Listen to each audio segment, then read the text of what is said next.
The Gemara tells us in Shabbos on Daf Chav Aleph Amud Beis. The Gemara asks, "My Chanukah," and the way Rashi learns the question is, "Al Eizen Nes Kavua," on which miracle of Chanukah, which miracle was Chanukah instituted? Was it the oil or the water? So the good Brisa goes on. My Chanukah, the Tana Rabbana, B'Kafei, B'Kisrei, V'Yomei the Chanukah, Timna Inin, that on the 25th of Kisrei, Chanukah is for 8 days. The Mitzvah B'Hon, the Rodas Hanosban, no eulogies and no fasting. Kshen Nichnasu Yavanam Laheichel, when the Greeks entered the temple, Timu Kol Hashmana, they defiled all the oil, Shebeheichel, Shegavra Malchus Beis Chashmonai, when the Chashmonim family got strong and were victorious, but they found a flask of oil that had the seal of the Kohen Gadol on it. Then we found enough oil for 1 day. Nasabones, a miracle happened. So the Gemara in Chav Aleph Amud Beis gives us the story of Chanukah. That why is it 8 days? That the Greeks defiled the temple, and when the Jews came back in, they found one flask of oil which is seal they knew was still pure. And the nace happened, and instead of going out after 1 day, it lasted 8 days. So that's the Gemara. Well, another time we'll have to go into the famous kasha of the Beis Yosef. Why is Chanukah 8 days then? We had enough oil for 1 day. Chanukah should only be 7. And maybe we could also discuss why isn't Chanukah 9 days? What about Sveika Diyoma? But not for today. So that's the Gemara. The Gemara in Shabbos just tells us the story about what happened during Chanukah, the story with the oil.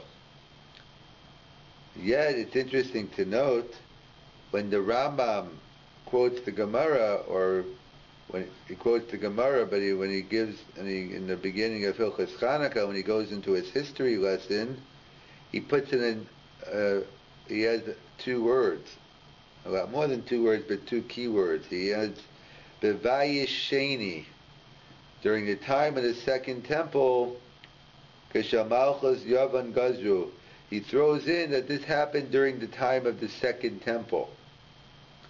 Why does the Rambam feel necessary to focus on it was Bayisheni? What's the difference if it was Bayisheni? The Gemara doesn't tell us. Why is the Rambam, who's a halachist in Mishnah Torah, what's forcing the Rambam to focus on Bayisheni? To say simply, to say the story, and why do I need to know it's Bayisheni? So, perhaps some suggest we could say as follows. That if you look at the Rambam in Hilchos Megillah, how it begins it, and by the way, Hilchos Chanukah and Hilchos Megillah and Purim are together.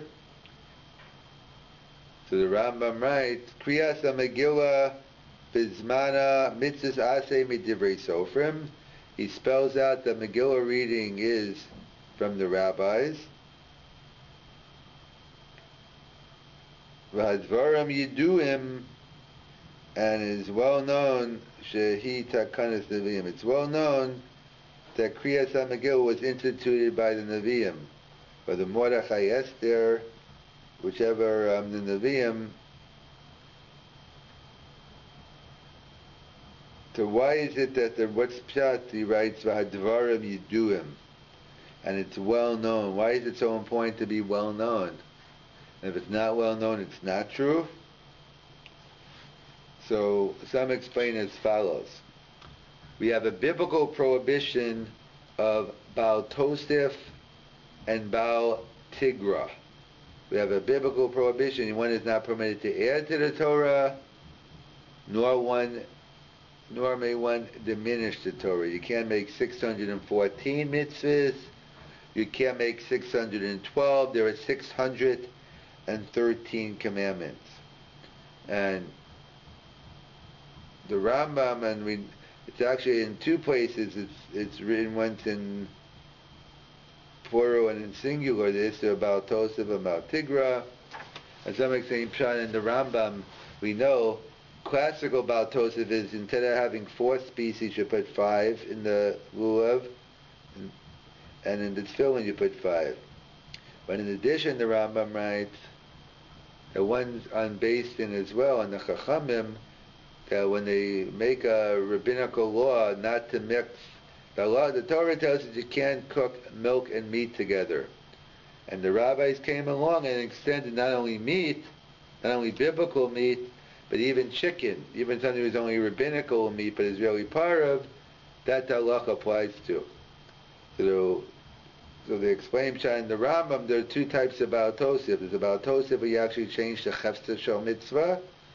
And there's also Baal Tosef if you fool someone to thinking something which is only a rabbinic law is really a biblical law. Something which is only a law from the prophets, you say it's a biblical law. Because even though, as the Rambam tells us, in the Perish HaMishnayos, the Yisod Gadol regarding by Bris Milah, by Gid HaNasheh, that even though Avram Avinu kept Bris Milah, but that's not why we do Bris Milah. We do Bris Milah because it was repeated at Har Sinai. If it was just given to Avraham and not to Moshe, Milah would not be binding on us. So you have to know the source of all mitzvahs. So therefore, perhaps that's what the Rambam is getting at here. V'hadvarim yiduim. It is well known shehitakanas hanavim. It's well known that Megillah is a takanas hanavim. It's not from the Torah, and therefore we're making it perfectly clear the source, and hence we're not in violation of Baal Tosef. So perhaps you could say similar by Chanukah. Why does the Rambam feel the need to say Uvebayi Sheni?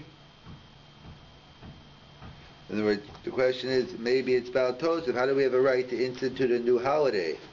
How can we institute new mitzvahs? So the Rambam writes, it's B'mei Bayisheni. And therefore, if you say Bayisheni and there was a rabbinic institution, so therefore, that's why the Rambam is mentioning it. And just to elaborate on this point, the Be'er Yosef of Yosef Salan points out, that's why it's interesting to note that both Purim and Chanukah have unique ways of celebrating. By Purim, he points out, and the Rishonim pointed out, that it's the only holiday. Usually everyone celebrates the holiday on the same day. It's true in Israel you have Yom Tov Sheni Shagoliyas, but that's something else. I mean, out of Israel you have Yom Tov Sheni Shagoliyas, but it's still the same day. We're just adding an extra day. Purim is the only holiday where, depending where you are, if you're in most of the world celebrates Purim on the 14th day. But if you're in Eretz Israel, you're in Yerushalayim, you celebrate Purim on the 15th day. And so Rishonim asks, Torah Achasi, why is it going against the norm? We want to usually keep the uniformity, keep the Achdut, the unity. Why do we institute that depending where you are, you celebrate on different days? It goes against our classical principle. So the Be'er Yosef answers that no, it's B'davka put it this way, because people would ask, like, what's going on here? Why is Purim being celebrated differently? So that's why, because it must be, it's not a Torah law, it's only from the prophets. No Torah law is set up, Pesach is Pesach, Sukkot is Sukkot.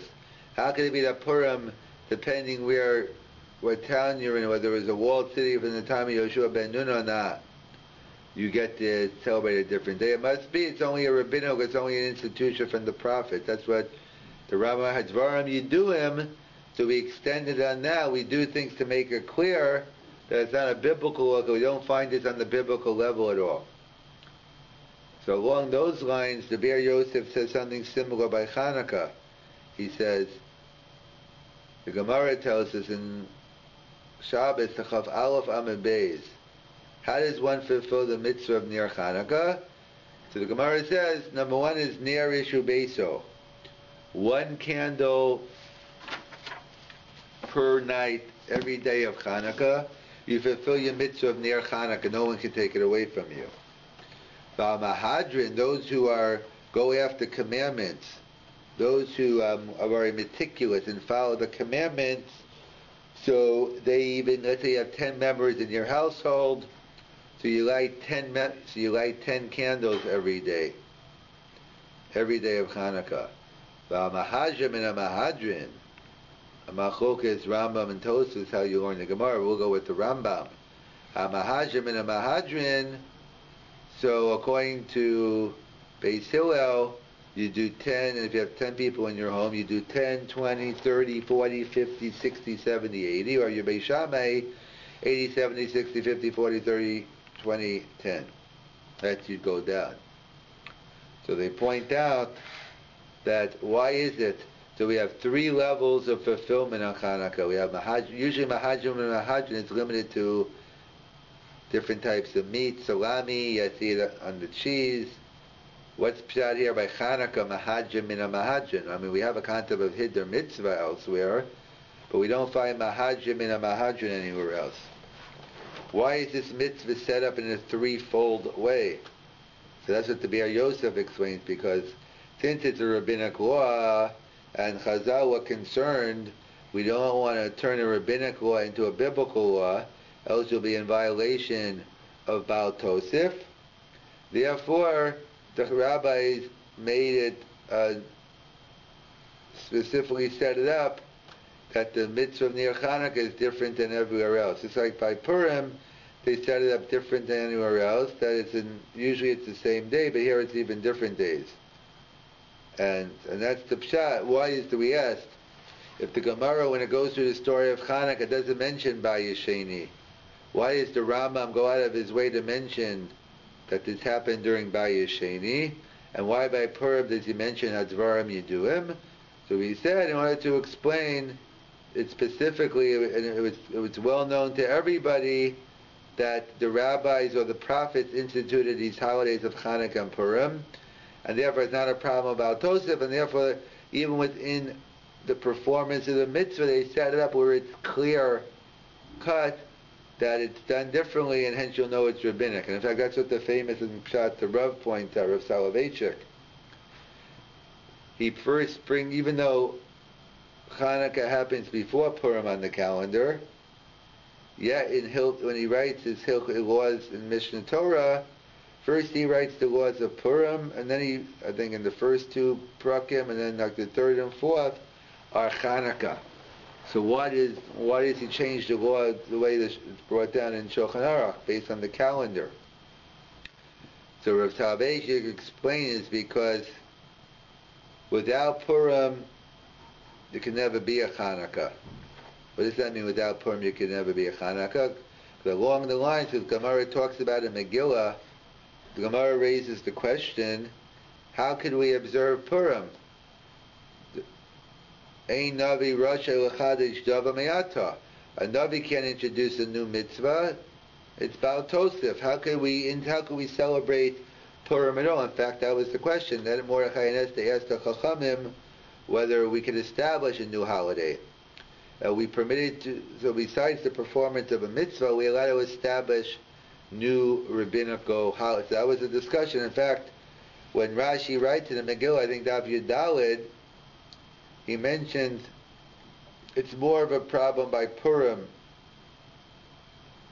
because the Gemara only asks her by Purim, not by Chanukah, because he said since by Purim it's different Nevi'im, so people would think, well, maybe there's a clash, Nevi'im and Torah, so therefore you might give more credence to the Nevi'im and equate it to a Torah law. Therefore we're concerned with Baal Tosef by a rabbinic law. We're concerned with Baal Tosef for the laws of Nevi'im, but it's clear the rabbis get the power. It's clear the rabbis get the power from the Torah, and they're not adding new laws. Therefore, Chanukah wasn't even on the table. Chanukah, they weren't concerned. But that's along the lines, as Rav Soloveitchik pointed out, when they asked if they could introduce Chanukah Purim, and the answer was the Chachamim said yes.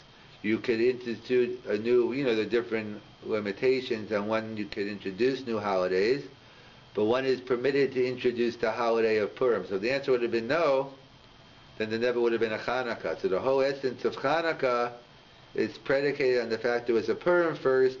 Hence, in the Rama Mishnah Torah, in the laws of Torah Shaveh, he wants to say that Purim is the source that you're allowed to have a new Yantiv, which isn't biblical, and therefore first Purim and then Chanukah, and therefore not only can one observe mitzvahs on Chanukah, but the whole Yantiv itself can be introduced as we learn from Purim, and hence first, according to the Rambam, the laws of Purim, followed by the laws of Chanukah. The Gemara asked the following shaila that we touched on Sunday morning, is one is afflicted with poverty, he only has enough money, he only could do one mitzvah. As I said many times, it's easy to choose good from bad, but good from good is a lot harder, or bad from bad. Then you have to weigh the Mishkal HaChasidus and see what both values have. So the Gemara says you can have enough money to either buy a candle for Chanukah, near Chanukah, a candle for Shabbos, near Shabbos, or wine for Kiddush. That's the Gemara Shaila. So the Gemara says, Pshita, it's obvious near Shabbos wins, especially if you're married, it's obvious, and even if you're not, it's obvious. Near Shabbos wins because of Shalom Bayit, because of peace of household. As Rashi quotes, there's nothing worse than you're walking in the dark and you stub your toe, and then what they call misplaced aggression, you start taking it out on everyone else. Someone says something, you're very irritated. There's something about light that brings a certain simcha, and therefore, that's why Chazal wanted us to have Shabbos Menucha. So one of the ways he's doing it is through light, so they gave us the mitzvah of Ner Shabbos. So Ner Shabbos wins because of Shalom Bayis. Maybe we'll come back to that. The second level, the Gemara says, if you have enough money to buy 2 out of the 3, so the second one goes to Ner Chanukah. Because the Gemara has an Ibai, it's not sure. On one hand, Ner Chanukah has Persume Nisa going for it, the concept of publicizing the miracle, and Kiddush, wine for Kiddush has Tadir, V'sheino Tadir, Tadir Kodim.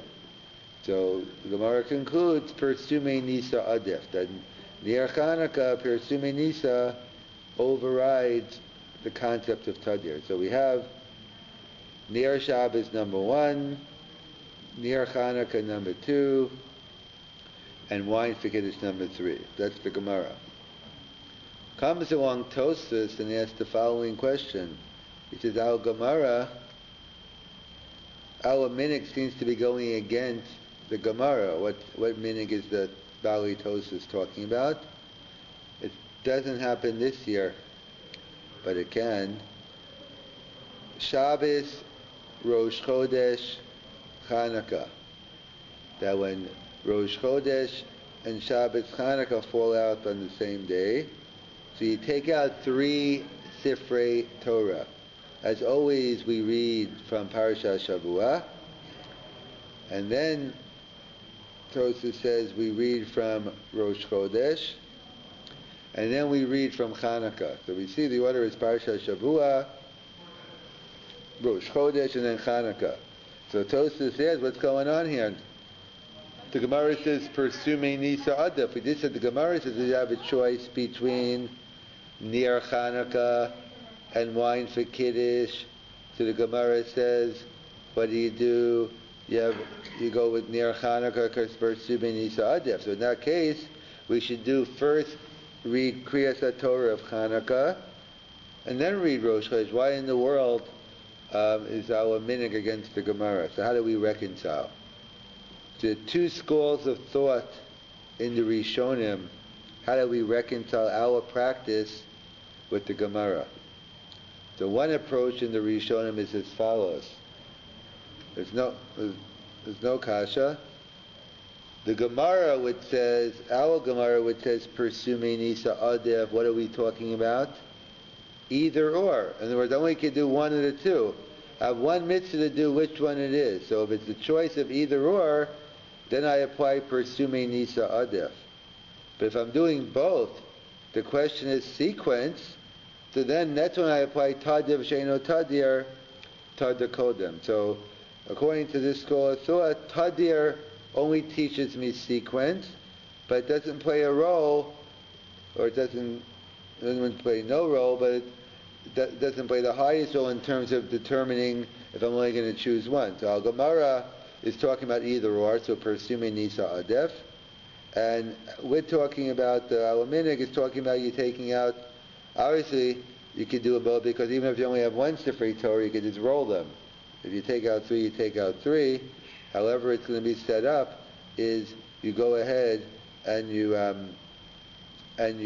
read Rosh Chodesh because it's Tadir, then Chanukah. That's one approach in the Rishonim. Another approach in the Rishonim is that no, really Persume Nisa Adef always wins. It doesn't make a difference either or you're going to do both. Even in terms of sequence, Persume Nisa Adef. However, these Rishonim say, Adef doesn't mean Kodem, meaning many times Adef and Kodem are the same. Many times being first is the best. But we all know Achron, Chaviv also, and therefore why is it Achron, Chaviv here? Because Tosfos right, the Rishonim right, is because the halacha is you read from the Haftorah from what you just read in the Mafter. So if I would have read Chanukah first, and then I would have read Rosh Chodesh, I'd have to read from after Rosh Chodesh. It's Gufa, because Persume Nisa Adef, I dafka put it last, so I could read from the Haftorah of near Chanukah. So it's a major machlokas Rishonim on the parameters of either Persume Nisa Adef, or on the parameters of Tadir Sheino Tadir. That according to the first school of thought, there are two different principles. Persume Nisa Adef only works either or, and Tadir is a din in sequence. According to the second school of thought, Persume Nisa works not only sequence, but it works either or, and as well as Tadir. In fact, we have this discussion, the Gemara talks about in Brachas. We know, let's say it's the afternoon, it's Rosh Chodesh, it's Shabbos, it's Yantif, you haven't daven Musaf, and you have a daven mincha. So what do you do first? Do you daven mincha, or do you daven musaf?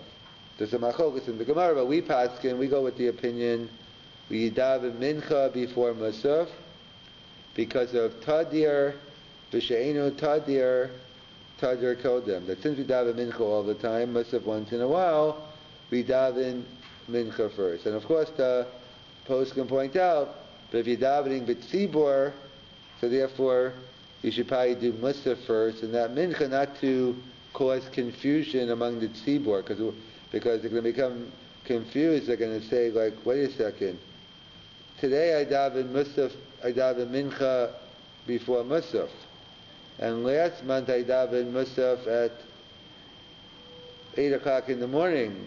I guess I could probably daven mincha also then, or whatever you're going to come up with. So in order to avoid confusion, or to work with the KISS principle, keep it simple, stupid. So therefore we don't want to low plug, and we do B'tzibo, we do Musaf before Mincha, but strictly speaking, Mincha comes before Musaf Atadir. There's an interesting shaila in the Achronim. You know, the Yehuda, others, Yerushalmi. What happens in the following scenario? We know there's halacha of Tashlumin, that's the Gemara in Brachas, Daf Chavavam and Aleph, that the halacha is that if you miss Shacharis, you can make it up at Mincha, and even though Mincha and Ma'ariv are different days, the Gemara concludes you miss Mincha, you can make it up Ma'ariv, and when you miss Ma'ariv, you can make it up at Shacharis twice. So, and we paskin, it's a discussion how long the statute of limitations lasts. But we paskin, you only have until the next tefillah to make it up. You have to be b'shogeg, or at least you can't be b'mezid, and you have to remember within the next tefillah. So Tosfos asked in Brachas and Vav and Aleph, the Gemara is conspicuous in its absence of musaf. What about if I forget musaf? Can I make that up at Mincha or Ma'ariv? What about musaf? The Gemara points out, nice observation, there is no tashluma by musaf.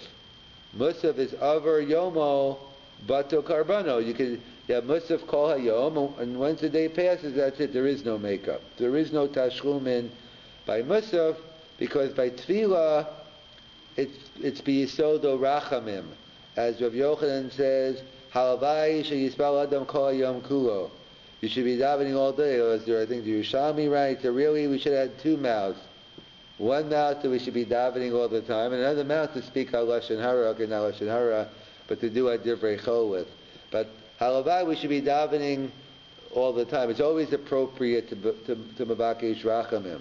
So therefore, it's biyisodo rachamim. So therefore, you could do tashlumin. But musaf is the shlama parvus of haseinu. It's basically a din in karbano. So abayom v'ata karbano. So there is no tashlumin when it comes to musaf. So comes along the Noah de Behuda and others, and ask the following shaila. So we said if it's 2 o'clock in the afternoon, and let's say you're home, and you didn't daven mincha, and you didn't daven musaf, so tada v'sheino tada, you daven mincha first, and you daven musaf after. What about the following shaila? You could create your own hypothetical in terms of minutes. But the case is, you only have time to daven one Shemona Esrei. If you take 20 minutes to daven Shemona Esrei, then it's 20 minutes before Shkia. If it takes you 30 seconds to daven, so then it's 30 seconds. Whatever the Metzias is, you only can daven, it's right before Shkia, that the Zman HaMincha is to Shkia, and Musaf is to Shkia. Again, so therefore, which one do you daven? Do you daven Musaf first, or do you daven Mincha? So some say, but what's the shaila? That's the Gemara shaila. Tadir v'sheino tadir, tadir kodem, and therefore you daven mincha. Others say no, it's not necessary the shaila of the Gemara. The Gemara's case was a case of sequence. I'm going to daven both musaf and mincha. The question is which one? So then, of course, tadir wins. But now it's an either or question. I can only do mincha or musaf. Which one wins? So some say mincha wins because of tada. Others say no. In this case, musaf would win. Because why is this case different? Because even though mincha is tada, but what does mincha have going for it? There's a concept of tashlumin by mincha, as we established. By musaf, there's no tashlumin. So others say daven musaf, and then you could daven 2 Shemona Esreis Amayrav. Because if you daven mincha and you don't daven musaf, it'll be mehuvas goyachol liskon. You won't be able to make it up. That's a shaila in the Achronim. But that's the issue we see. Whether tadir, does tadir play a role only if it's a question of kadima, of sequence, or does tadir play a role even either or? So that seems to be similar. It's a different shaila, but it seems to be a similar issue. That's by Persume Nisa, whether Persume Nisa Adif is limited to either or it applies to both. And similarly here by Tadir, does it apply to only either or? Does it apply only to Kadima, or also either or? So that's a shaila in the Rishonim and Achronim. So that's what we answered. If our minig, it seems to go against the Gemara, because our Gemara says Persume Nisa Adif. So why do we read Rosh Chodesh and Chanukah?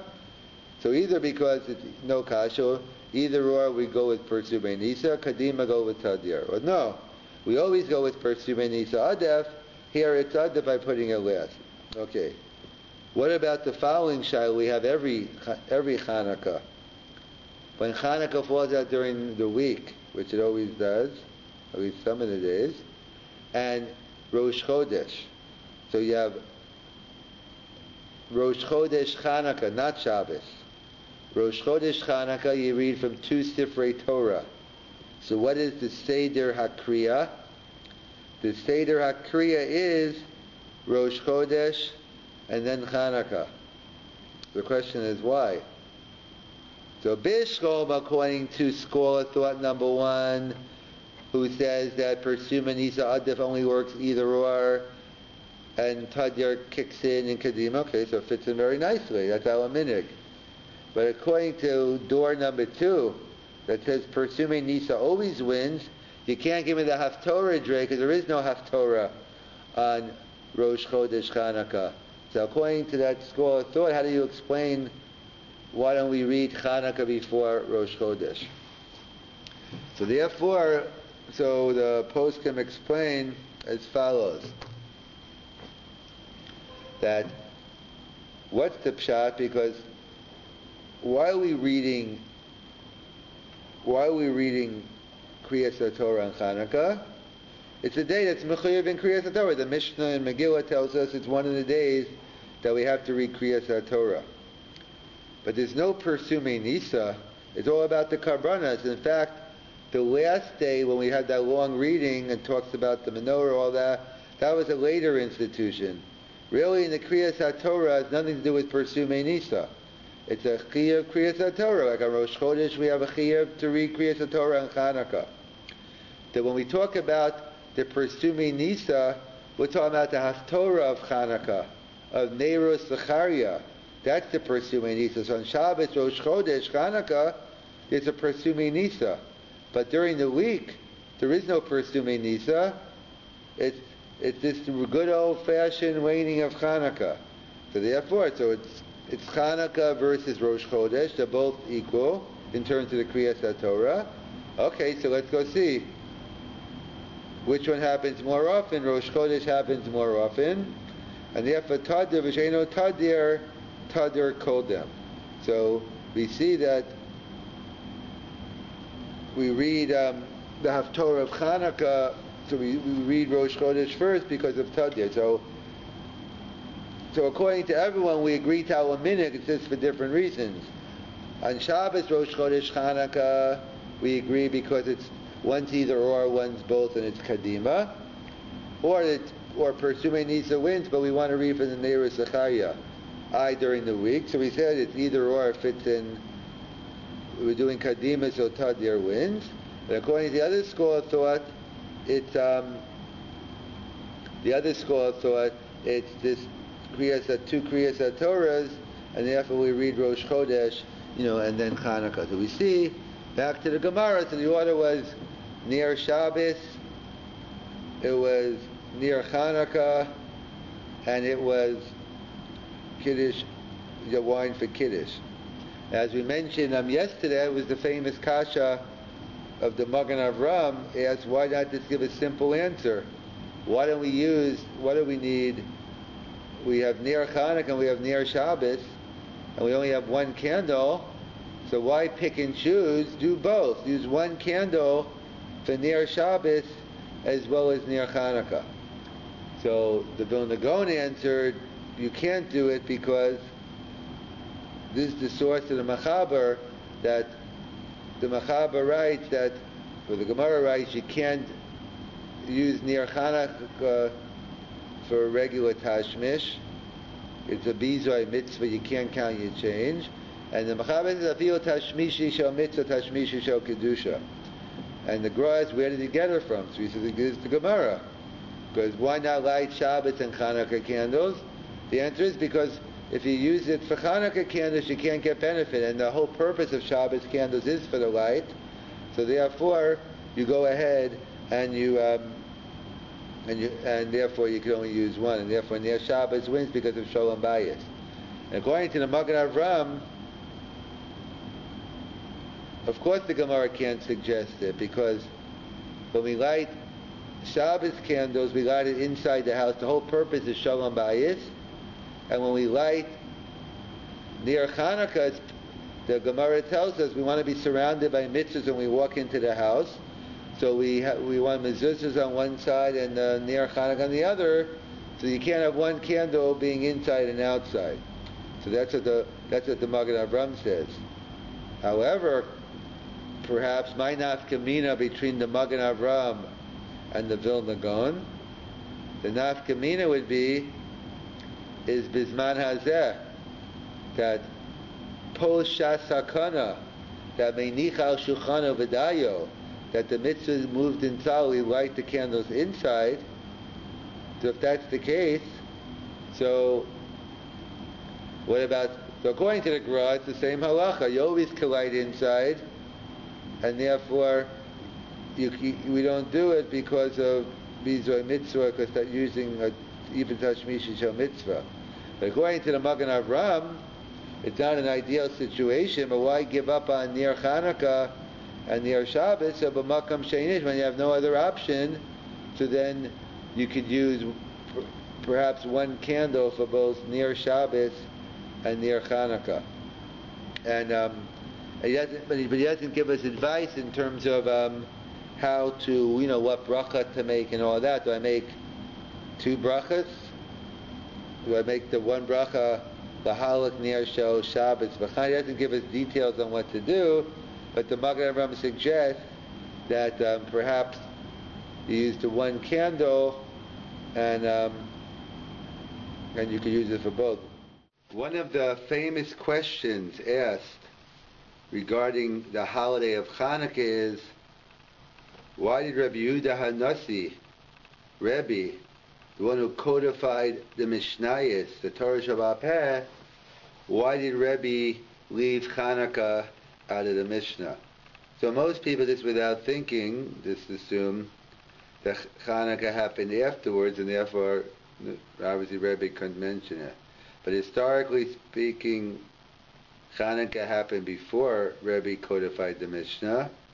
So Hadar Kasha Laduchta, why did Rabbi leave Chanukah out of the Mishnah? Well, to be intellectually honest, we'll have to really rephrase the question, because actually Rabbi did mention Chanukah in the Mishnah, but it's only mentioned parenthetically. Just a couple of examples. The Mishnah says the Megillah talks about the Kriyas HaTorah for Chanukah. As well, the Gemara in Baba Kama talks about with the case with the camel, the flax, that the concern about the flax turning on fire. So it says by Chanukah time you got to be more careful because they're lighting Chanukah candles outside. So the question is, why isn't there more of a significant mention in the Mishnah? Why is it so insignificant in the Mishnah? That's one of the famous questions asked regarding the holiday of Chanukah. So we take a couple of different approaches. Some what I call more global approaches, and then some more particular to the holiday of Chanukah. So one answer is from Rav Ruvain Margolis. He writes more in a historical context that we see in the Alanisim all the different contrasts. Rabbi B'Yamiyatim, we find that the small among the many, and he points out that when Rabbi was writing the Mishnah, it was fresh in their mind. They were concerned about the Jewish people revolting, going against the government, and he was very careful not to write anything in the Mishnah that might cause further pogroms, further bloodshed. In other words, he points out, if you notice, talis and tefillin are not mentioned in the Mishnayos. How come talis and tefillin are not mentioned in the Mishnah? So Rav Ruvain Margolis explains because they are both nationalistic mitzvahs, and again, the concern during that time period with the Jews, they become too nationalistic, they want to take over the government, etc., and therefore not to endanger the people during that time. So therefore he left them out. In fact, that's why as well we find very little mention of Mashiach. So the Melech HaMashiach's coming, we're going to take over. In fact, it's only mentioned, Leil Pesach we say, is a Mishnah in Brachas, talks about there's a biblical mitzvah of Zechiras Yitzias Mitzrayim. Everyone agrees to it. Every day of the year you have a mitzvah. What about every night of the year? That's a machlokas in the Mishnah. So there's a discussion in the Mishnah. What is Lahavi? What is the extra word? I think it's kol yamei chayecha. So one opinion is Lahavi Yemos HaMashiach. So we see Mashiach is mentioned parenthetically, but it's more left out of the main Mishnayos because of the concern of it's going to look like a revolt, look like some type of rebellion, and hence put the Jews in danger. So Rav Reuven Magoa takes a global approach, meaning it's nothing limited to Chanukah. The same reason they leave out Talis Tfilah Mashiach, they left out Chanukah because Chanukah was more recent. They just Rabbi Miyamiyatim, they revolted against the Greeks, etc. That's one answer. Another answer, a global approach, is from the Rambam. Of course, the question on the first approach is why specific, so that's why he says they were nationalistic myths. The second approach is the Rambam and Perish HaMishnayos in Menachos. The Rambam writes, wants to know why is tzitzis and tefillin left out of the Mishnayos. So the Rambam writes, Hadvarim Yiduim, because they are well known. We wear them all the time. We wear them every day, most of the days. So things that were well known, Rabbi did not deem it necessary to put it in the Mishnah. It was common knowledge.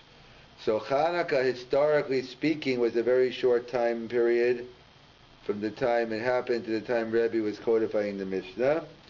So therefore there was no need to put it in the Mishnah because it was well known. So those are two global approaches that not limited to Chanukah, but why in general are certain things listed in the Mishnah and certain aren't. So Rav Reuven Magoas took the nationalistic approach in the concern of rebellion, and the Rambam goes with Hadvarim Yiduin, well-known things Rebbe left out of the Mishnah. A third approach is quoted, again, we don't find the Chasam Sofer saying it himself. It's quoted in the, I think, Tami Minhagim, and in the different Minhagim Svarim, they quote the Chasam Sofer, and there's different versions of the Chasam Sofer of what Rebbe said. I'll go with this version. That we know Rebbe came from Sheva Yehuda. That's what the different commentators tell us, and we know we're going to read in a couple of weeks Parshas Vayechi. Well, Yosor Shevet mi Yehuda, that kingship comes from Sheva Yehuda, and it's well known the Chashmonim were not from Sheva Yehuda. In fact, not only weren't they from Sheva Yehuda, they were Kohanim.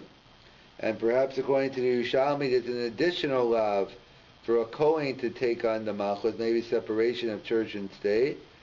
But whatever the reason is, there's a extra prohibition, Yerushalmi claims, of a Kohen becoming king. But even anyone from Sheva Yehuda is a problem. So the Ramban writes, when he talks about the greatness of the Chashmonim, they were Chasidei Elyon, they were great people. And without them, Torah would have been forgotten. However, on their level, they made a grievous mistake, a terrible mistake. They took the Malchus away, and hence their family was destroyed. As the Gemara says, anyone who claims they're from the Chashmonim, either they're lying, or they were avadim, they were slaves there. They were in violation of Yosor Shevet mi Yehuda. So therefore, when Rebbe was being codifying the Mishnah, he didn't want to embarrass, publicly humiliate the Chashmonaim by saying, oh yeah, Chanukah, oh yeah, those Chashmonaim, they don't know what they're doing, they were Kohanim, they took over the Malchus. So he wanted to downplay their serious mistake they made, and therefore he left it out of the Mishnah. And that's why Rebbe left it out of the Mishnah. That's a third approach, perhaps in the name of the Chasam Sofer. However, this approach only works according to the Ramban. In other words, this approach that not to embarrass the Chashmonaim because they took over the kingship, so we leave them out. That's assuming a more fundamental question is, did the Chashmonaim did the wrong thing? You mean they shouldn't have taken over the Malchus. So if you open up the Rambam in the beginning of Hilchas Chanukah, there are many interesting things there. Number one, it says Mishnah Torah. He talks about history when he normally this talks about halacha, among other things. But he points out that when the Jews took over the kingship and Jewish sovereignty was returned for over 200 years, he considered it a Yeshua, salvation, and he knows it was the Chashmonam who did it. So I don't care, is it a good thing or a bad thing that the Chashmonayim took over the Malchus? According to the Ramban, it's a terrible thing, and hence the family was destroyed. According to the Rambam, it's a good thing. If it's a good thing, we'll have to answer. The Rambam definitely states it's a good thing. According to the Rambam, we'll have to come up with another answer. Why was the family destroyed? Maybe for some other thing they did.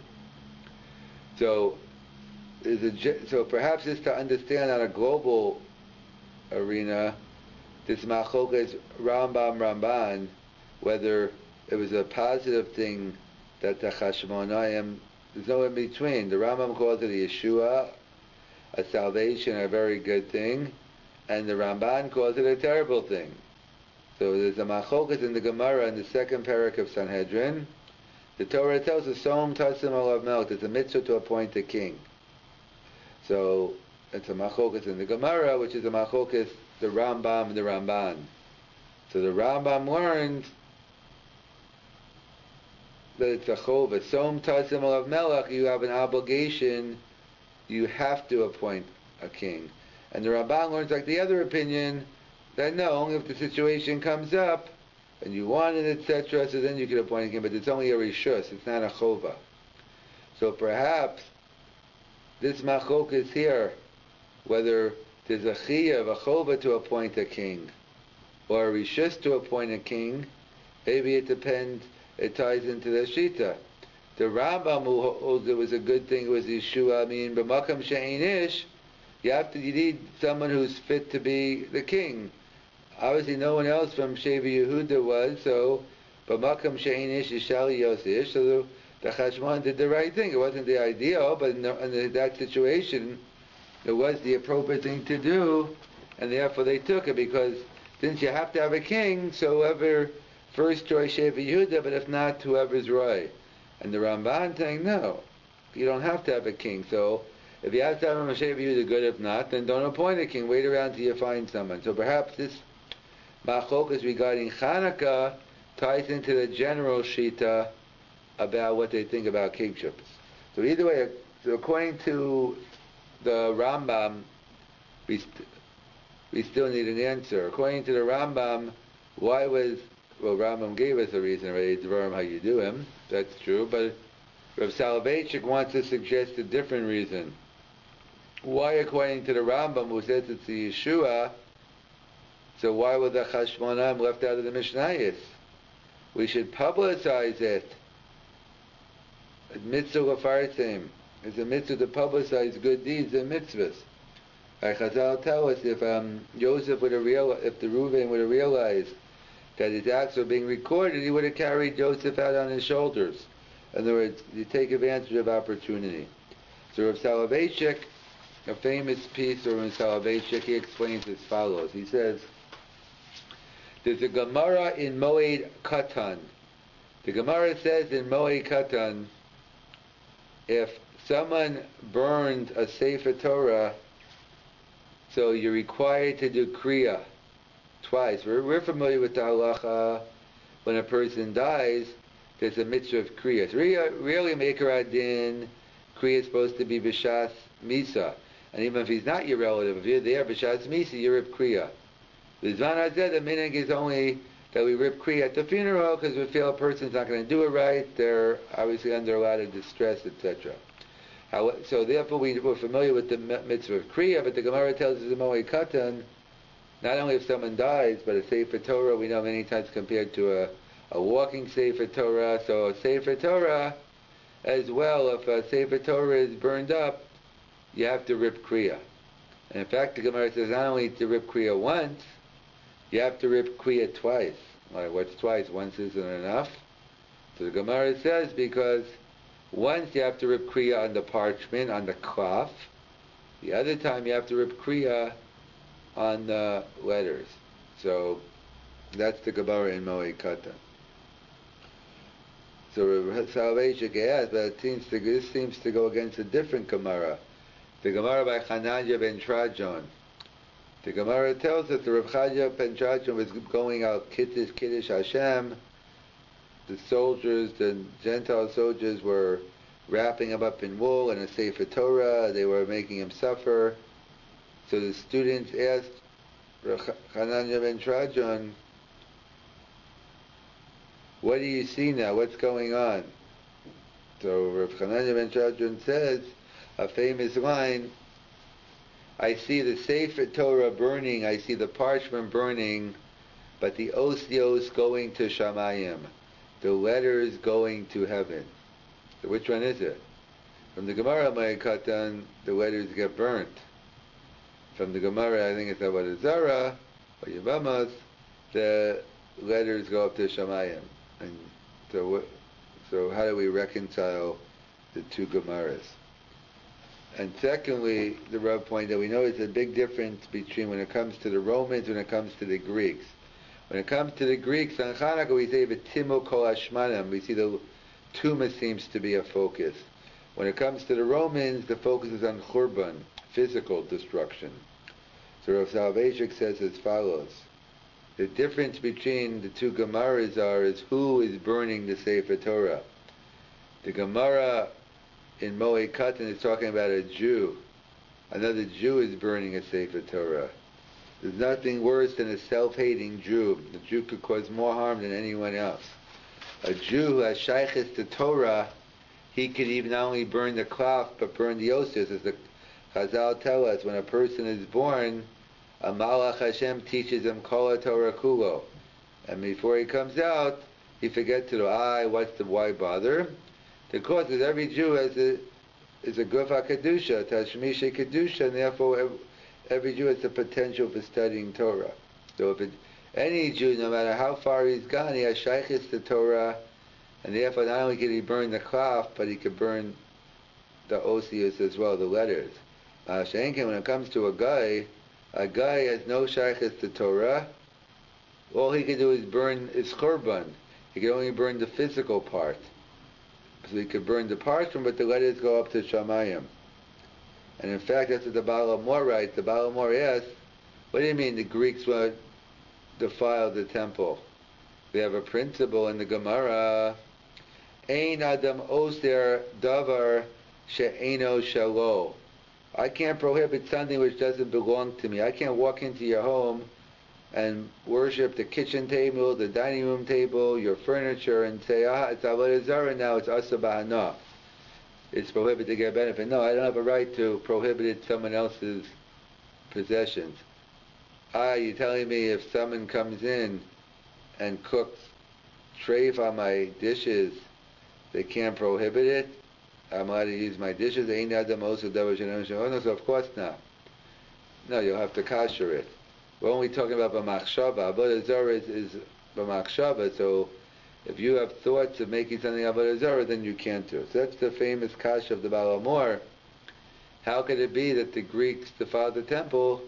Ein Adam Oser Davar She'eno Shalo. The Ramban answers because maybe Avodah Zarah is different, but the Baal Amor answers a famous answer. It wasn't the Enachanami. The Greeks couldn't defile the temple. All they could do is destroy it.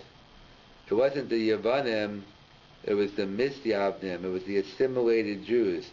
In fact, that's what Rav Soloveitchik points out. We see throughout the Alanisim, we're making all these different contrasts. Rabbi Miyamiyatim and Ruksudi Alanisim, you'll see all the different contrasts. We don't find Jew versus Greeks. So, not to take away, of course, that the Greeks deserved the penalty, like we find by Pesach.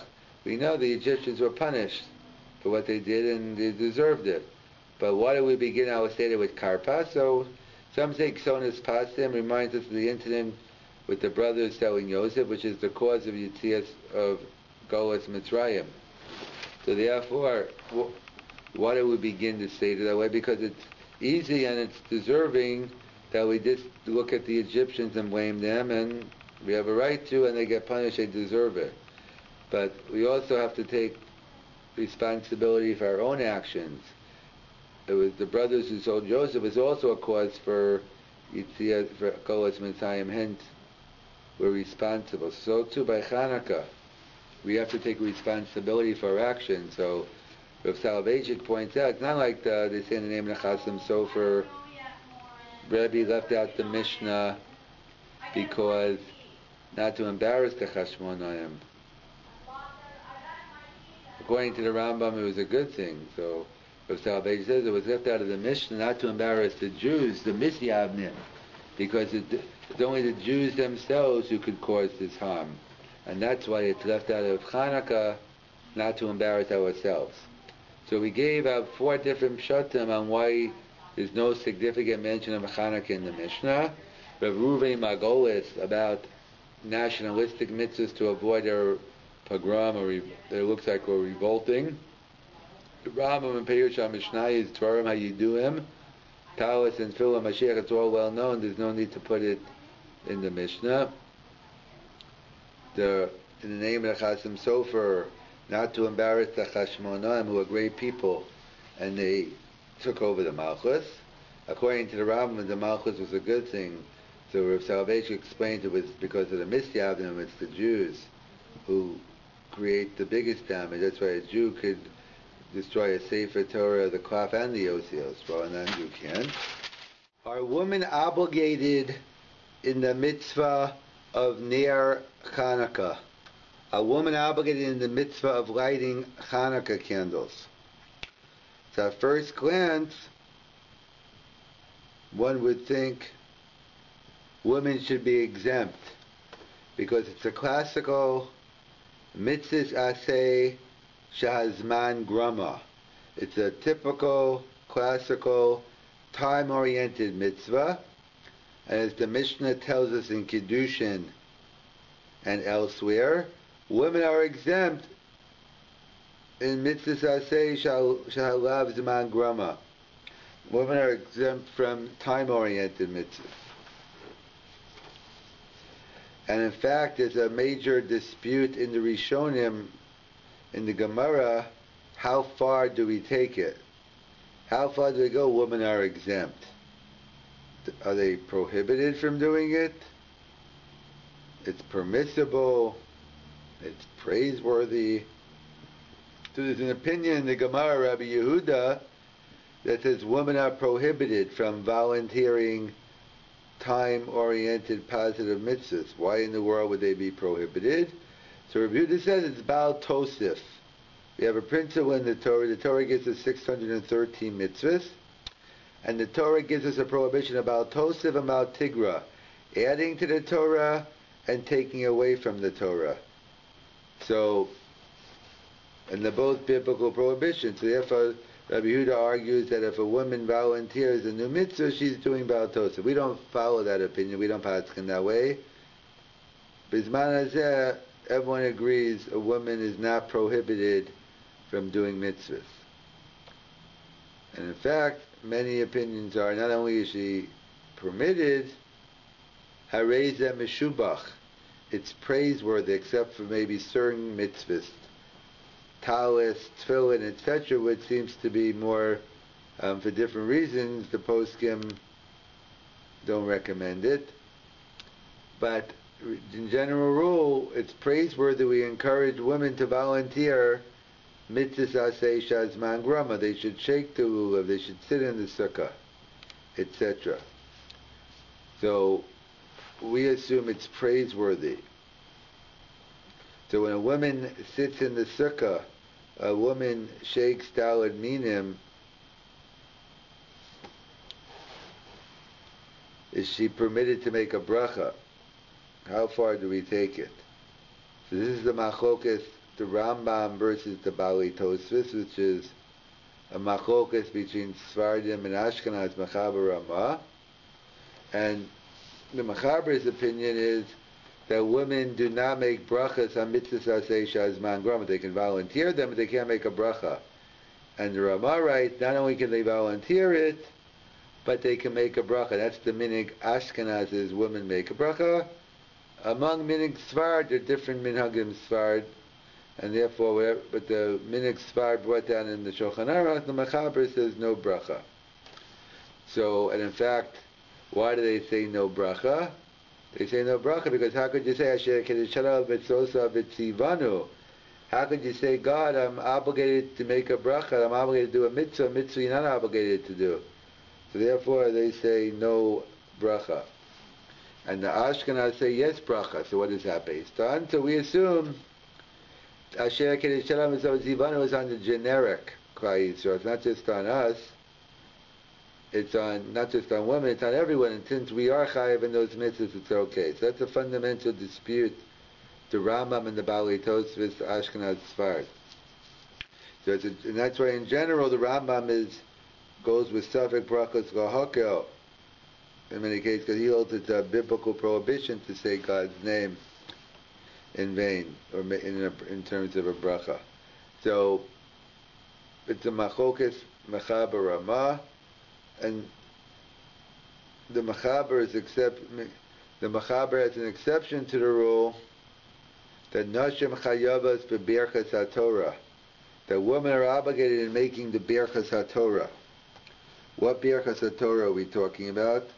You mean when you get called up to an Aliyah? No, of course not. We're talking about the Birchas HaTorah we make every morning, in shul, at home, wherever you make it. V'asok b'divrei Torah, v'harevna, ashabach banu. We make a bracha showing. We make a bracha on Birchas HaTorah. And the shaila is why women technically are pater. U'manat b'nechem. Women are technically pater, exempt from Talmud Torah. So how could they make a bracha? So they give different answers because there's the different parts of Torah they have to know, keeping Shabbos, kosher, Taras HaMishpacha, that's why. Or or other reasons given why women's part of, as the Ramban writes, women are in part of Klal Yisrael. It's a Birka Shevach V'Hodah.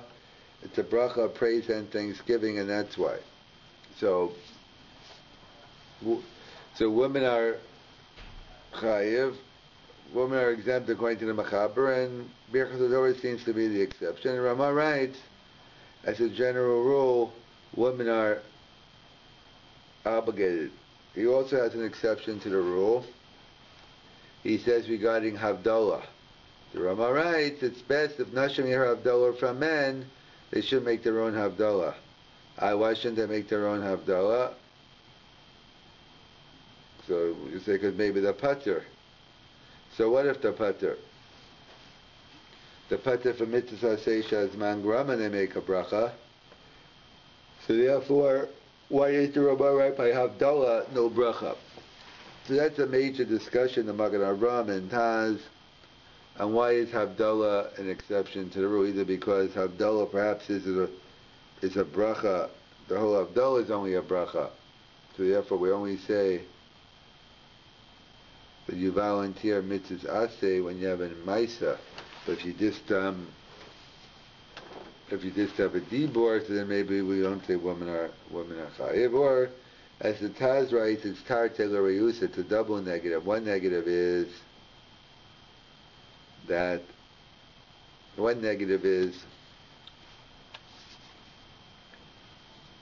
it's the Rabbanan, according to the Taz. And another one, it says man grama, so you have a double negative, it doesn't equal a positive. So either way, that's the rule, and there are different exceptions to the rule. So according to the Ramah, of course, women make a bracha on their Chanukah. Why not? So again, he had the mitzvah aseh shazman grama. However, it should come out that even the Mechaber agrees to their Chanukah that she can make a bracha, because the Gemara tells us Nashim chayavas b'ner Chanukah. Women are obligated in ner Chanukah. There are three exceptions. There are three mitzvahs that the Gemara brings down. One is ner Chanukah. Another is Kriyas HaMegillah. Another is drinking the 4 cups at the Seders. So those Nashim Chayavis, why are they Chayav? Because Mara says, because Afein Hayu Ba'osa Anes, because they were involved in the miracle of Chanukah, Purim, Yetzias Mitzrayim. Not only were they involved, but according to some, they were the Iker, through the Nashim Sidkanios, Esther. So they were the primary reason for the mitzvah. So therefore, of course, they're Chayav. So Afein Hayu Ba'osa Anes, they're obligated in the mitzvah.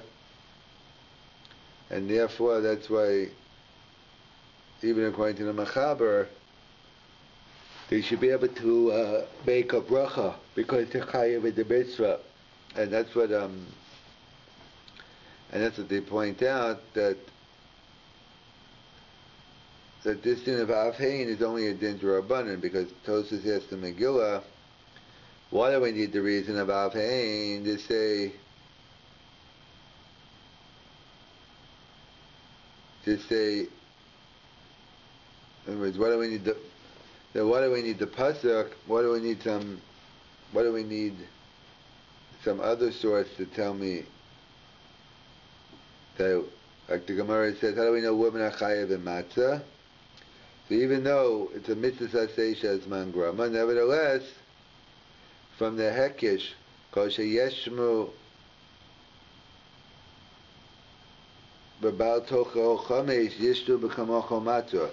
whoever is included in the prohibition of chametz is included in matzah. Like we find, whoever is included in the mitzvah of Shmira Shabbos is included in the mitzvah of Zechira Shabbos, in the mitzvah of Kiddush. So we find that those are biblical exceptions to the rule. Women are chayav in Kiddush, women are chayav in matzah, based on the juxtaposition of the psukim. So Tosfos in Megillah and other places says, why do you need a pasuk? Why do we have to go out from a hekesh, go from the juxtaposition? We're going to know whoever's included in the prohibition about Tochel Chametz is included in the mitzvah of eating matzah. So we're now for Afheid Hayubos, the women were involved in Yetzias Mitzrayim. Let's say they were, so we could go out from Afheid Hayubos that they were chayav. So there are many answers, but one answer is he's saying is Einachinami, but I don't know midrabanan based on Afein Hayu Ba'osanes, but from the Torah I know it from this juxtaposition. So either way, so even though it's a discussion by other mitzvahs, Nashim Chayavas B'nir Chanukah, Nashim Chayavas in Kriyas HaMegillah, and therefore women are not exempt from Ner Chanukah, but women are chayav, and that's the minhag, that women are obligated to light. So the different customs, whether, like it depends if you're married, your husband, or the kids, the different minhagim in terms of women lighting. Do they light their own menorah? Do they listen to their parents? So those are different minhagim. However, what is clear is, however the woman wants to fulfill her mitzvah, that's okay. But as the Gemara tells us, Nashim Chayavas B'nir Chanukah, and therefore they are obligated in this mitzvah, and therefore if they light candles, they will have to make a bracha. And that's a separate discussion in the Rishonim in general. Does the exemption of mitzvah Nashim Peturis and mitzvah Saseh as mangrama, does that only apply to a biblical law, a din d'oraisa, or does it also apply to rabbinic law? So that's part of the discussion. Some say, why should it be any different? That mitzvah d'Rabbanan kein d'oraisa tikkun, and therefore you're exempt from mitzvah d'Rabbanan. Others suggest that no.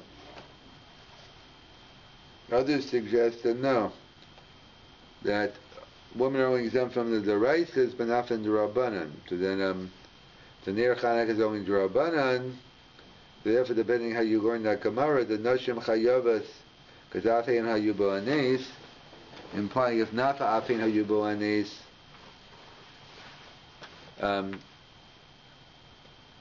they wouldn't be chayiv.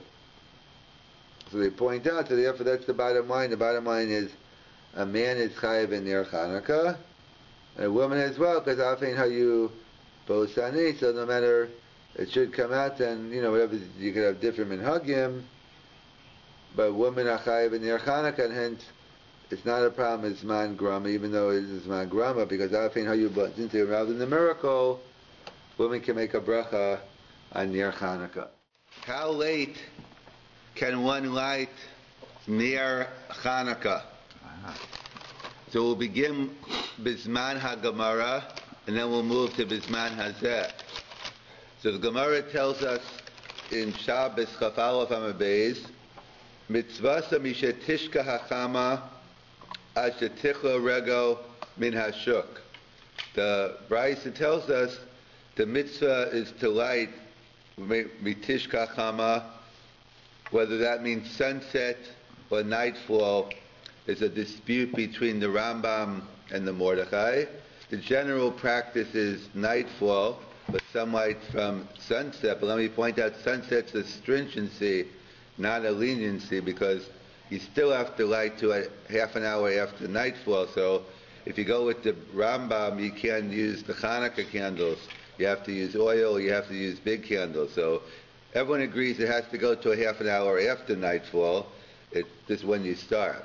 But ad shetichla rego min hashuk, until there are no more people left on the street. And Rashi talks about the people who used to be the last ones. They used to sell the wood choppers. They used to be the last ones to be there. So the question is, Bizman HaGemara, during the time of the Gemara, when let's say a person missed ad shetichla rego min hashuk.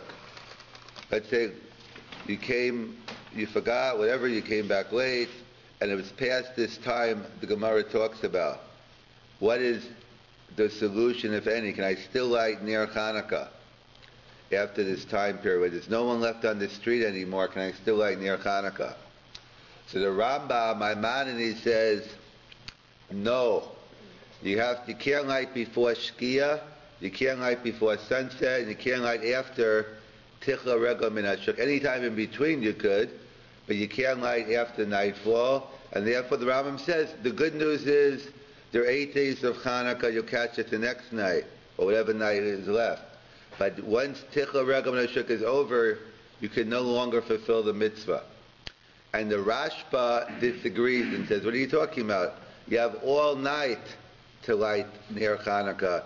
Aren't you familiar with the Mishnah and Megillah on Daf Chaf, which says when you have a mitzvah during the day, what the Torah says is a mitzvah you can do during the day, it means all day. Like Mila we try to do earlier in the day, but you have the whole daytime. And a mitzvah balayla is a mitzvah kol halayla. And anytime they give us a mitzvah to do at night, you have the whole night. So therefore, Ner Chanukah is, if I don't hear the Megillah by 10 o'clock at night, I can still listen to it 2 o'clock in the morning. So Ner Chanukah is no different than any other mitzvah done at night. And therefore, he says, if you haven't done it, do it afterwards. It's not the ideal. The ideal time is to do it earlier, but you could still do it all night. So it's a machlokes, the Rambam and the Rashba. If I miss this time period of Tichla Rego Min Hashuk, can I do it afterwards? Tosfos writes, he is mesupek. He is in doubt about it. So the doubt of Tosfos seems to be the machlokes, the Rambam versus the Rashba. What is the issue here? Whether you could light after Tichla Rego Min Hashuk or not. So Tosfos already tries to suggest the issue. The Gemara, the Brisa of the Gemara is talking about another halacha. Let's say the Ner Chanukah go out, kavsa, they blow out. Not you blowing them out, that's a no-go, but they blow out by mistake. Is it zakik law or eno zakik law? Do I have to relight them or not? So that's a whole discussion, that's a whole sugya in the Gemara. So in the discussion, the Gemara wants to bring a proof, so it says that, so what does this brisa mean when it says the mitzvah is to light from shkia, from tishka hacham until tichla rego min hashuk? Is it telling me the zman ha-mitzvah? Is it telling me that the only time I'm allowed to light candles if it's in between this time? and if it goes out in between this time, I can relight it? But no, inami l'shiure. The Bryce is not telling me what time I shall light. It's telling me how long, whenever time I decide to light, how long the candles have to be lit for. So there's 2 days in the Gemara what the Bryce is teaching me. Is it telling me the time of lighting, or nothing to do with the time of lighting? It's whenever you light, this is how long the candles have to be lit, which we assume is kichatzi shah, which is about a half an hour. So that's the issue based on the Gemara, but the rationale behind it is as follows. We know there's a mitzvah of Ner Chanukah of Persume Nisa. Okay. There's a mitzvah of publicizing the miracle. That we have this by Kriyas HaMegillah, by reading the Megillah, and by the Dalet Kosas, by the 4 cups. So everyone agrees there's an aspect of Ner Chanukah, you have to do it in a way which is the most optimal fulfilling, publicizing the miracle. So the question is can you have a Ner Chanukah without Persume Nisa? Is it possible, can I fulfill my mitzvah of Ner Chanukah and without fulfilling Persume Nisa? Do I say no? It's hanuka. They go hand in hand. If I can't do Persume Nisa, I can't do Ner Chanukah. That seems to be the machlokes here between the Rambam and the Rashba. The Rambam, right? He seems to you can't have a disconnect here. When Chazal instituted the mitzvah of the Ma'isa Hadlak of Ner Chanukah, they said it must be done in the context of a Persume Nisa. If it's after Achaticha Regel Min Hashuk, then it's no longer Persume Nisa. Hence, by definition, the mitzvah is over for the night. And the Rashba says no. I agree. Optimally, of course, you should light at the appropriate time. But the two separate, the mitzvah d'Rabbanan of lighting Chanukah candles, and they said, you know what, you should also do it, which is much pursuing, but it's not an obstacle in performing the mitzvah.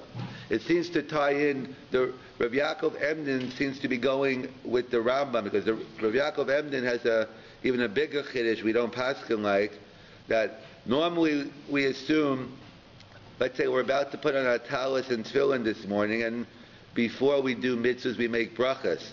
So what happens if I forgot to make a bracha when I put on my talis and tefillin? Well, if you still have them on, you can still make it. But let's assume you already finished it, you remember it an hour from now, riding home. So it's too late.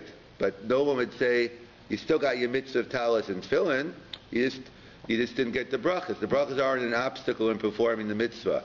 Rav Yaakov Emden has a chiddush by Ner Chanukah that the brachas are ma'akvas. Why would the brachas be inherent to the mitzvah?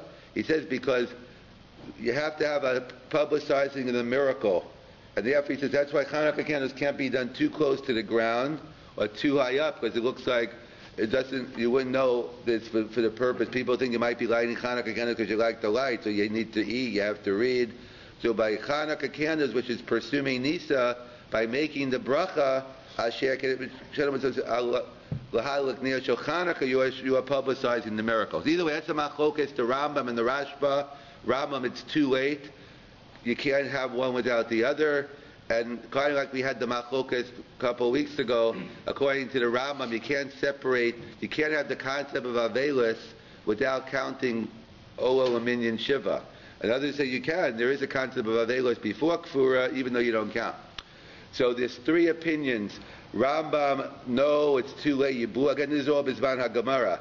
It's too late. Rashba, no problem. Tosas is in doubt. So Tosas says light without a bracha. There's a 4th opinion. How can there be a 4th opinion? How many opinions? What's the other option? I thought we covered them all. What's the 4th possibility according to the Sefer HaTrumas? So the Sefer HaTrumas says perhaps a big chiddush, perhaps not. We'll see. He says Bizman HaGemara. He says if you miss Tichel Regel Min Hashuk, you know what you do? You light inside your house. Like to us, it's not going to be light inside the house all the time. But the Sefer HaTrumas says that Bizman HaGemara, if you miss the time when there's no one left on the street, you light inside. So he's saying a tremendous chiddush. It depends how you learn the following Gemara. The Gemara on the same page, a little further down, says, it tells you where to light near Chanukah, outside, across on the mezuzah. If you live in an attic, you would put it by the window. And the Gemara says, "Uveshas hasakana," in the time of danger, Meiniach al shulchano v'dayo. You leave it on your table inside the house, and it's a go. So what's pshat in that Gemara? Is that Gemara telling me something new, or it's just making an observation? In other words, when the Gemara introduces for the first time the ability to light inside, is that up until now there was no concept of lighting inside. You always had to light outside. But when it became a time of danger, the rabbis instituted a new institution. You know what? You can also fulfill your mitzvah inside. Is that the way you learned the Gemara? Or no? You always can light inside.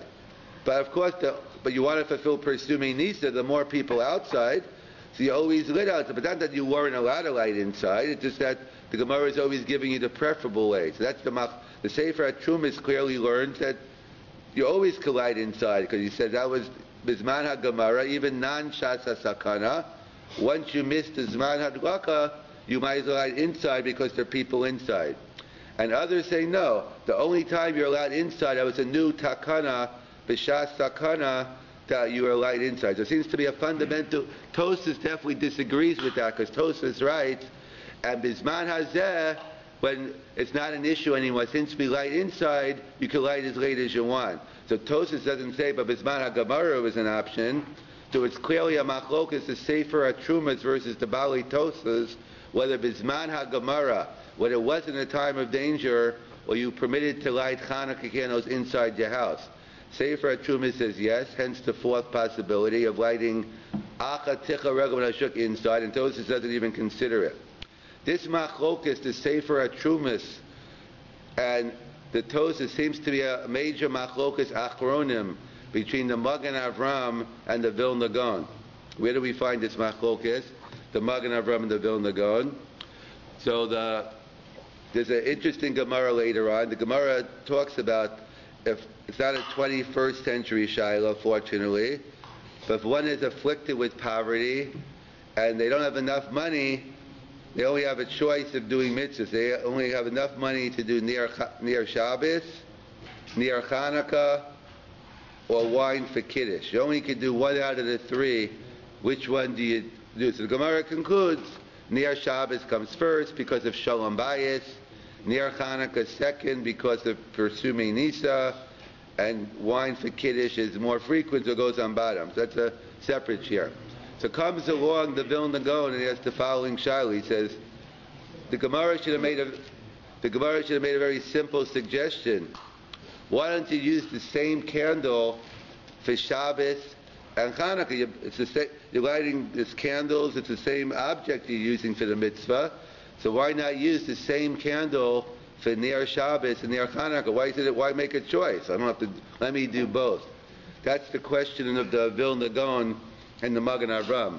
And we'll see, based on their answer, we'll see that one's working with the Sefer HaTrumas, one's working with the Bali Tosfos.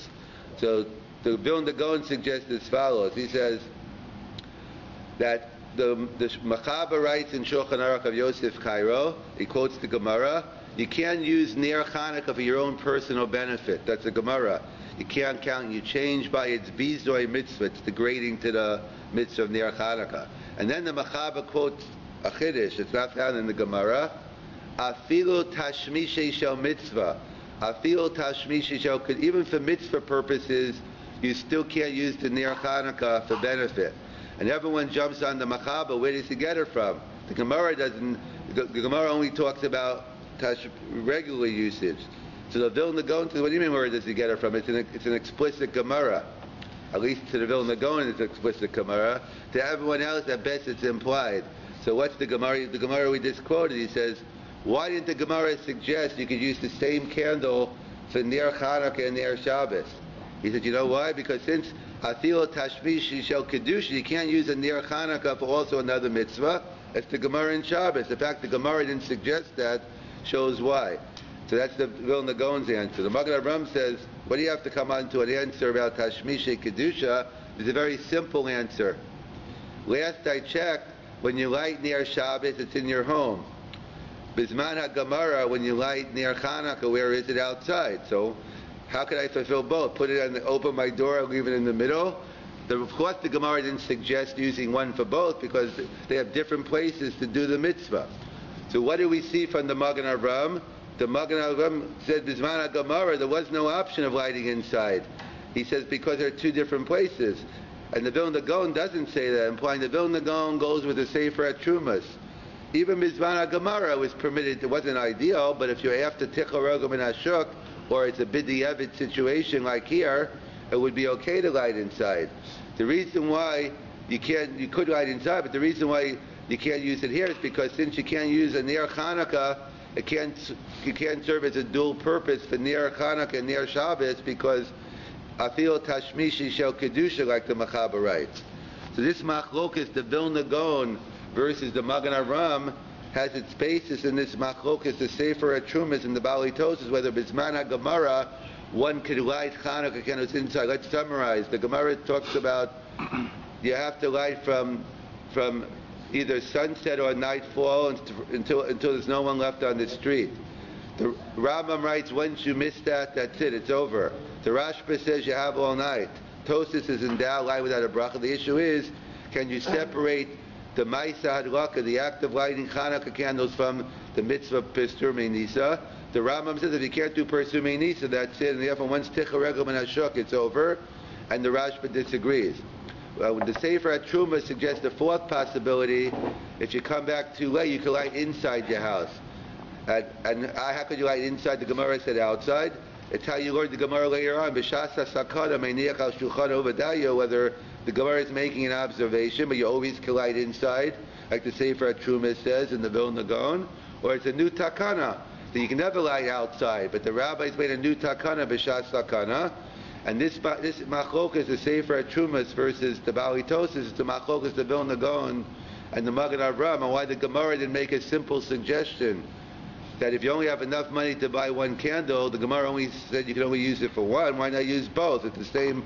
You could use the same candle for both. The Vilna Gaon says no, because if you're using it for Ner Chanukah, you can't use it for Ner Shabbos because you can't get benefit even Tashmishi Shel Mitzvah.